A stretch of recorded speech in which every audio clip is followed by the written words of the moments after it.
Patay ang 3 anyos nga batang lalaki human lakip nga nasunog sa ilang panimay sa lungsod sa Argao. Ano ang report ni Fem Dumabo? Ito murag naghilo.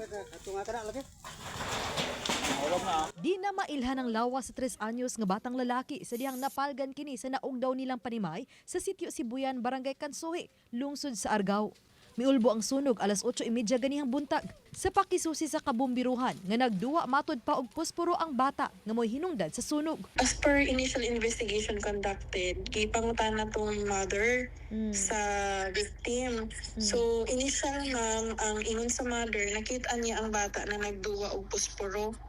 So nagduwag kayo ma'am ba? So dili pud siguro na badlong dayon. Padayon pa sa pakisusi ang kabumbiruhan sa report nga adunay medical condition nga gihambin ang 44 anyos nga inahan sa biktima.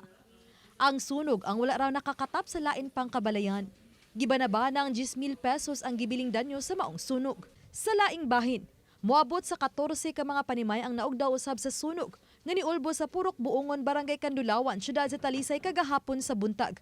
Padayon pa gisusi sa Talisay City Fire Station ang hinungdan sa sunog.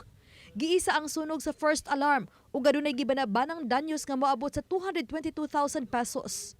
Kasamtangang gipahilo na ang kapin sa 50 ka mga individual nga apektado sa sunog sa basketball gym, diin giplastada ang mga tent. Gawa sa ilang mga pagkaon, dali usab sila gihatagan sa Talisay CSWD og mga sleeping kits, dining kits, hygiene kits, kitchen utensils ug uban pang magamit sa mga apektadong pamilya. Diha sila sa maong gym hangtod nga makarecover ug makadawat sa ayuda gikan sa Talisay City LGU. Uban ni Rod Prado, Fem Dumabo. Balitang Bisdak.